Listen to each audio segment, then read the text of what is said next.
Good evening दोस्तों, मैं संदीप कुमार। मैंने आज आप सबके लिए लेकर के आया एक जबरदस्त एक मस्त टॉपिक सर, जिसका नाम है वीवीआई। जी हाँ दोस्तों, वीवीआई सब्जेक्टिव क्वेश्चन सॉल्यूशन का आज हमारा 5वां क्लास है सर, जिसमें मैंने प्रत्येक क्लास में आपको चार क्वेश्चन सॉल्यूशन कर रहा हूं। तो इस क्लास में भी मैं आपको 4 क्वेश्चन सॉल्यूशन करूंगा और मैंने आप सबसे वादा किया था सर कि टोटल मैं आपको 40 सब्जेक्टिव क्वेश्चन सॉल्यूशन करूंगा और यही 40 से आपका board exam A to Z question उठाएगा। इस 40 से आपका बोर्ड एग्जाम एक भी फाजिल क्वेश्चन नहीं उठाएगा। हो सकता है सर कि 2 की जगह 5 दे देगा, लेकिन टाइप हमारा यही 40 क्वेश्चन का रहेगा। इससे एक भी फाजिल नहीं रहेगा। ये मेरा जिम्मा है सर, है ना। ये मेरा वादा सर, भेजा में डालूंगा, भेजा में, है ना सर। और दूसरी बात ये कि अगर इसका पीडीएफ डाउनलोड करना चाहते हैं तो इस वीडियो के डिस्क्रिप्शन में लिंक दिया हुआ है, यहां से पीडीएफ डाउनलोड कर ले, या फिर ये मेरी व्हाट्सएप नंबर है, यहां पर हाई करें, आपको ग्रुप में भी ज्वाइन कर दूंगा और यहां से आपको पीडीएफ भी मिल जाएगा, है ना। तो चलते अपनी बात करते धंधा की तरफ सर, क्योंकि सबसे पहले धंधा जरूरी चल तो तब तो चला पेट चलेगा रे, है ना। थोड़ा सा आज मॉर्निंग का समय था चला और ठंडा लग रहा था, इसलिए मैंने पहन लिया। अब इधर देखो, चलिए आइए देखिए, आपको पहला क्वेश्चन से आपको मुलाकात करवाता हूं सर। और पहला क्वेश्चन आपका निर्देशांक ज्यामिति का क्वेश्चन मैंने सेट किया, और ये सारा क्वेश्चन जो मैंने आपको सेट किया है ना, वो आपको जाकर के प्रीवियस ईयर वाले में जाकर के देख लेना। ये क्वेश्चन आप 2019 के फर्स्ट शिफ्ट वाले में क्वेश्चन देख लेना। ये क्वेश्चन आपका पूछा हुआ, और तू देख चला कैसे इस क्वेश्चन को तू बनाता है ना। और दूसरी बात ये कि चल, अगर हमारे चैनल पे अगर आप नए हो तो थोड़ी सी चैनल को सब्सक्राइब कर देना और बेल आइकन को भी प्रेस कर देना और घंटों को दबा देना, चला ऑल करके, है ना। और दोस्तों के पास जल्दी जल्दी शेयर कर दो ताकि हर कोई पढ़ सके और पूरा फैला दो, है ना। चलते हैं सर अपनी काम करते हैं धंधा की तरफ। देखिए पहला क्वेश्चन कितनी मजेदार क्वेश्चन से बोला है, क्योंकि सर कल क्लास नहीं ले पाए, इसलिए मैंने सोचा कि मॉर्निंग में क्लास में ले करके डाल दूंगा, है ना। आइए इधर कहा है ना, बिंदुओं -4,7 तथा 3,0 को मिलाने वाली रेखाखंड को y-अक्ष किस अनुपात में विभाजित करता है। और तू तो क्वेश्चन समझ में क्या होगा 5% बच्चा समझाओगा, 95% बच्चा क्वेश्चन नहीं समझाओगा। देख चला, मैथ के भाषा में बच्चा नहीं समझता है रे, है ना। बुक के भाषा है, चला हम अपन भाषा में समझाएंगे तब तू समझेगा। देख इधर, चलिए अब तो आवाज आ रहा होगा फ्रेश है, थोड़ा सा मैक नहीं मैंने लगाया था। अब देखिए क्या बोला, बिंदु -4,7 है। मानिए एक बिंदु ये हमारा है और दूसरा बिंदु ये है। ये बिंदु को हम A कहते हैं और इस बिंदु को हम B कहते हैं। ये बिंदु जो है मेरा -4,7 है और ये बिंदु जो है मेरा 3,0 है। अब समझने आप पॉइंट को, वो बोला y अक्ष पर विभाजित करता है, एक मतलब ये AB लाइन रेखाखंड को कोई बिंदु मानो, यहां पर जो P है इसको मैंने माना बिंदु P है, जो y अक्ष पर डिवाइड करता है, विभाजित करता है। ध्यान देना, अगर बोला y अक्ष, चला तो आप कल एक्सरसाइज 7.1 में पढ़ाया है जी, है ना। अगर बोला y अक्ष तो तू कहना 0,y होता है। अगर बोलता y अक्ष बोला तो 0,y होता है। अगर आपको बोलता x अक्ष तो आपका होता x,0, है ना। अब वो बोला y अक्ष पे, इसका मतलब यहाँ पे जो होगा वो आपका 0,y होगा। हाँ, अब ये पॉइंट समझनी है, कह रहा इसका अनुपात क्या है, रेशियो का अनुपात पूछा, है ना। अनुपात चला तू मान कि यहां से इधर का अनुपात हम मानते हैं 1, P पॉइंट से B का अनुपात मानते हैं 1, माना मैंने 1। तो अच्छा, इधर का अनुपात हमको मालूम है, चला इधर का अनुपात हमको मालूम है, तो इधर का अनुपात हम मान लेते हैं कि अब के का मान आएगा तो एक पता चल जाएगा कि क्या अनुपात में पूरा में है ना। ध्यान देना, इसका एक सटीक फार्मूला होता है, जहां तक आप सब सोचे होंगे और क्लास में भी पढ़ा होगा रे चला, है ना। चल देख रहे, इसको कहेंगे हम x1, y1, है ना। हम कहते हैं तो कहना चला। अब इसे हम कहेंगे x, y, इसे हम कहेंगे चला x2, y2। अब ध्यान देना कि अब इसका एक फॉर्मूला होता है कि x बराबर x1 गुने इला k कर देना, सॉरी, है ना, k गुने x2 कर देना। k अगुने x2 अब प्लस 1 अगुने x1 है ना, 1 अगुने x1 अब बट्टा दोनों को जोड़ देना यानी k प्लस 1 है ना, k प्लस 1। देख चला यहाँ पर m रेशियो n में विभाजित करता है, जब फॉर्मूला बनता है ना तो m रेशियो n में डिवाइड करता है। अब ध्यान देना x की जगह कितना है चला तो 0 है। अच्छा 0 बराबर k का वैल्यू हमको तो निकालना ही है, k अगुने x2 कितना है चला तो x2 आपका 3 है तो k गुने 3 यानी 3 होगा। अब प्लस 1 है, 1 लिख देते हैं चला, x1 की मान कितना है तो -4 है। अब बट्टा यानी k प्लस 1। अब देख k प्लस 1 जो है ना वो बट्टा में इधर आएगा, गुना में होगा तो 0 गुने k प्लस 1 तो क्या होगा 0। अब बराबर 3 के हो जाएगा हमारा ये।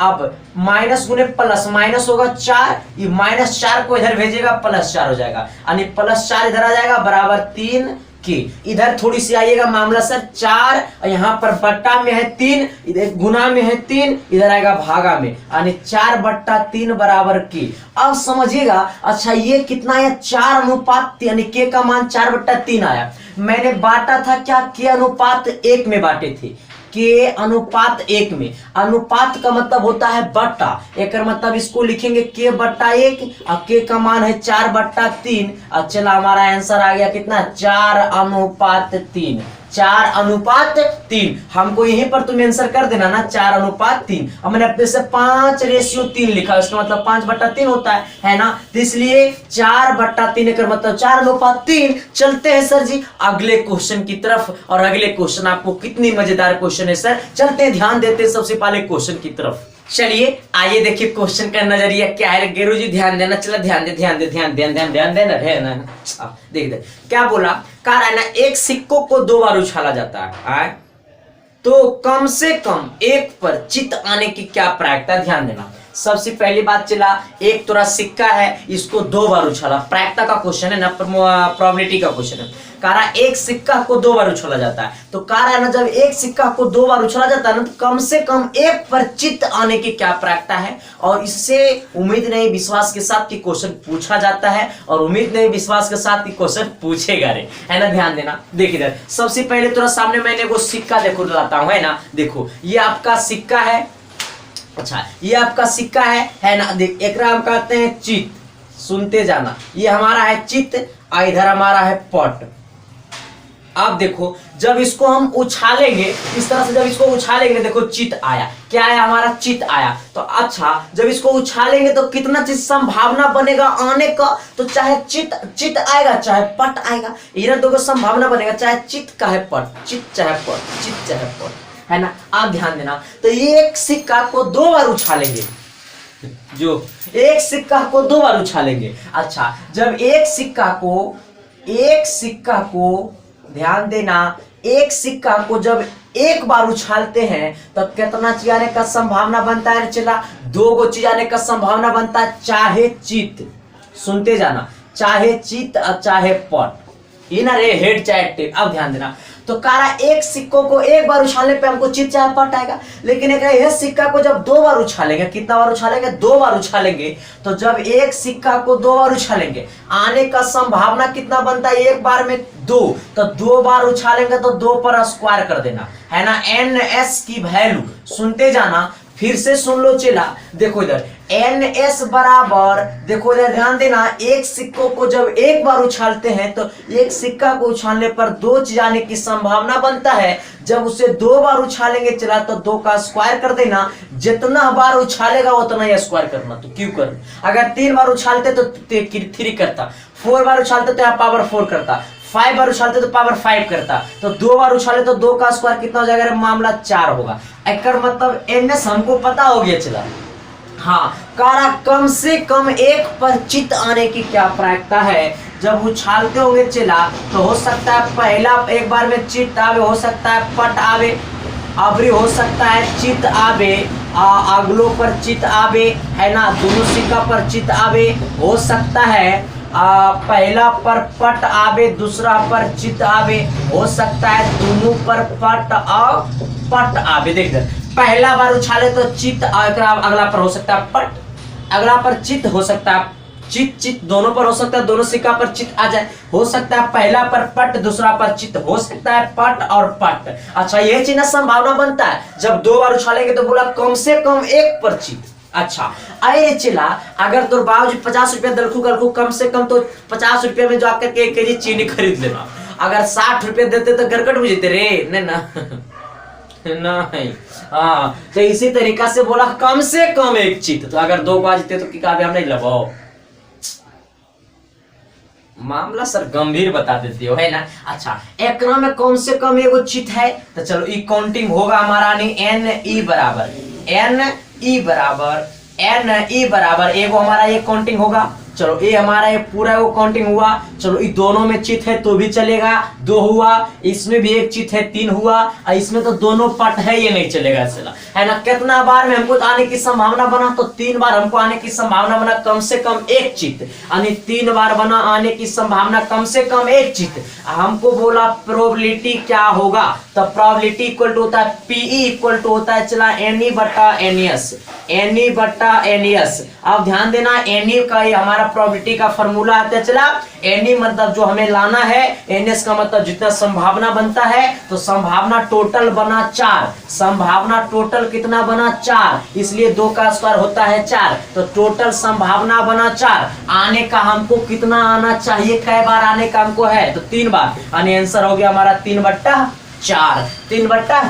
देखिए सिक्का वाले क्वेश्चन आपको प्रोबेबिलिटी का क्वेश्चन कंफर्म है कि आएगा, अब तो इहो समझ ले चला कि कंफर्म है तो आएगा, तो तू बना के जाएगा। हाँ इतना तो ठान लेना, आएगा बना के जाएगा, वादा के साथ चला, 110% गारंटी है ना, मिलकर रहना।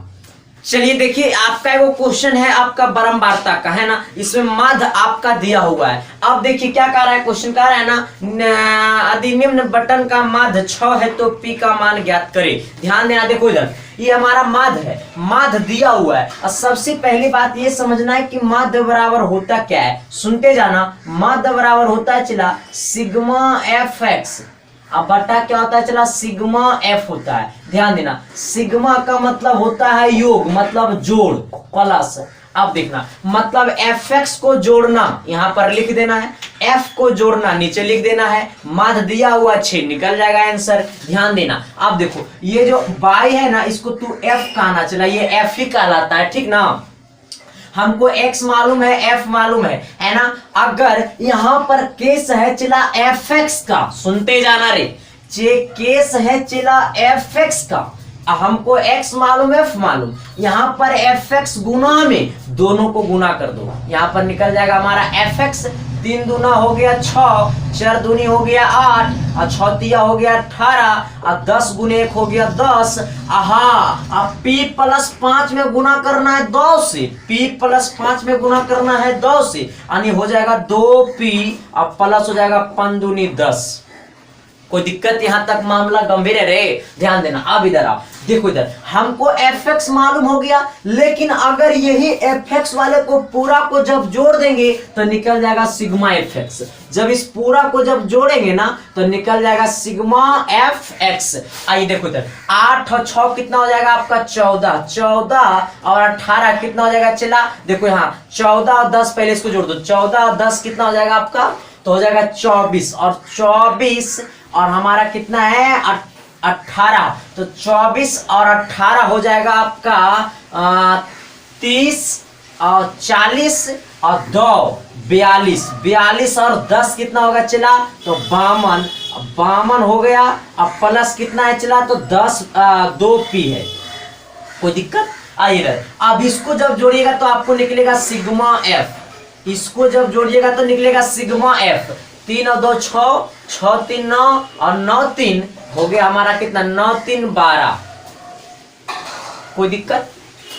आइए इधर अब देखिए इधर हमको तो ये पूरा मालूम हो गया सिग्मा एफ, हमको मालूम हो गया सिग्मा एफ एक्स।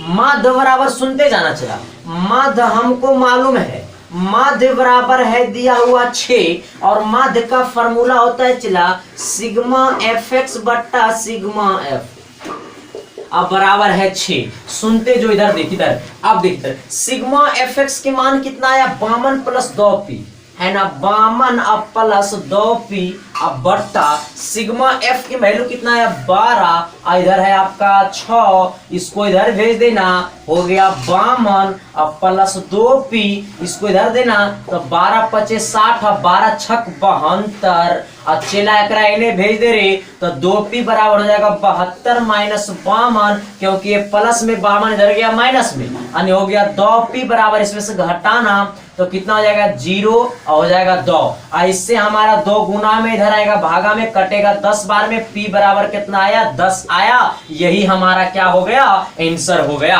समझा कि नहीं समझा? हमको बोला p निकालने के लिए सबसे पहले केस माध्य का ये होता है, माध्य का मैंने अभी टॉपर क्वेश्चन नहीं करवाया, चला टॉप क्वेश्चन करवाऊंगा ना तब तुर भेजा में घुसेगा रे दिमाग में, तुर सनकेगा है ना, लगेगा कि भांग और गांजा दारू पी के आया चला है ना। ध्यान देना इधर देख, सबसे पहले से f कहना ये fx कहलाएगा। अब हमको बोला यहाँ पर fx कब कैसे कहेंगे, क्योंकि फॉर्मूला होता है सिग्मा fx, f गुने x मतलब गुना में रहता है, दोनों को गुना करके लिख देंगे, पूरा को जोड़ेंगे, सिग्मा का मतलब होता है योग, योग कहे तो चला जोड़ रे है ना। अब नीचे होता है f, सिग्मा f, सिग्मा का मतलब होता है जोड़ रे, चला क्या होता है जोड़। अब तो आंसर आ गया, चल जोड़ इधर आंसर आ गया, जोड़ इधर जोड़ जोड़। चलिए तो क्या मैंने जो बोला वो झलका ना जी, अरे यस या नो तो बोलिए ना जी, तो अगले क्वेश्चन की तरफ बढ़िए ना जी। चलिए सर जी आइए देखिए अगला क्वेश्चन क्या कह रहा है, आपका कह रहा है ना ये क्वेश्चन आपको आसान है, बस वैल्यू मालूम होनी चाहिए। अब वैल्यू मालूम ही नहीं रहेगा तो हमारे घरों चल जाएगा तब वो तो सीखेगा नहीं, लेकिन वैल्यू हम बता देते हैं ना, टेंशन नहीं लेना है। चला हाँ हमारा से पढ़े से देख के वो खासियत है, चला सबको बराबर, सबको बराबर, तो चाहे पढ़ के आया चाहे न पढ़ के आया, चाहे तो पहले क्लास में तब उतना उतने समझ में आएगा जब तक समझ में आता है। हाँ और आज है तो 5% भाव समझेगा। चला इधर अब नहीं बोलेंगे विशेष, देखो चला इधर आओ, क्या कह रहा है, कह रहा है साइन स्क्वायर 30 डिग्री शेयर करते जो प्लस tan स्क्वायर 45 डिग्री करने रे बट्टा सेक स्क्वायर 30 डिग्री करिए ना जी प्लस कॉट स्क्वायर 45 डिग्री न करिएगा। अच्छा कर दिए हैं, सॉरी आइए शेयर सब्सक्राइब ध्यान देना। अच्छा जब तक तोहरा फार्मूला नहीं याद रहा तो गुरुजी तब तक तोहरा बन तो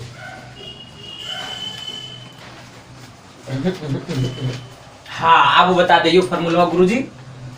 कहा कि पैसा देला सर जी, साइन 30 का मान होता है गुरुजी 1/2, सेक 30 का मान होता है गुरुजी, सेक 30 का मान होता है गुरुजी कॉस 30 के उल्टा।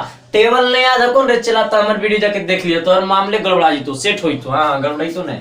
अब सेक 30 का मान होता है 2/√3, tan 45 रे चिला, tan 45 का मान होता है 1 और cot 45 का भी मान होता है 1। आओ देखो यही चारों तू रख दे तो आंसर आ गया, हाँ पक्का आ गया, सब में स्क्वायर है ना। हाँ सेक 30 का मान होता है 1/2, स्क्वायर है स्क्वायर दे दिए, प्लस tan 45 का मान होता है 1, स्क्वायर दे दिए, सेक 30 का मान होता है 2/√3, यहाँ पर स्क्वायर दे दिए, प्लस इसका मान होता है 1 का स्क्वायर कर दिए, दे 1/2 मतलब 1/4 क्योंकि स्क्वायर है, 2 का स्क्वायर 4, अब प्लस होगा 1, अब बट्टा 2 का स्क्वायर हो गया 4, अब √3 का स्क्वायर हो गया 3, अब प्लस है 1, अब मामला सेट, यहाँ पर 4 ऊपर एलसीएम ले ले चला तो हो जाएगा 1 + 4 और नीचे 3 एलसीएम ले ले, जब 3 एलसीएम लेंगे तो हो जाएगा 4 और 3 कम 3 यानी 4 और +3, अब ऊपर होगा 5/4,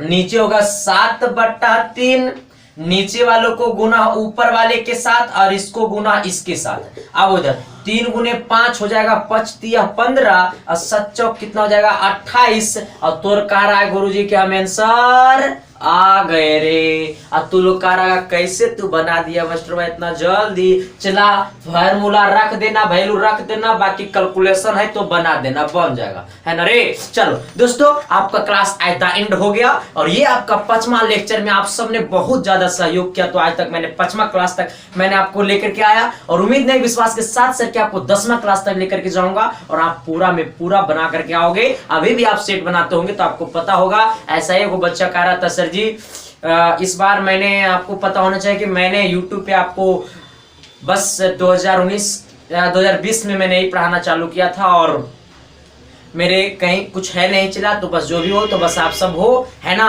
तो फिर देर किस बात की चला, शेयर कर देना, सब्सक्राइब कर देना, बेल आइकन को प्रेस कर देना, नए दोस्तों सबको कर देना। फिर दिल से मिलते हैं चला अगले क्लास में, तब तक के लिए bye, thank you, love you दिल से।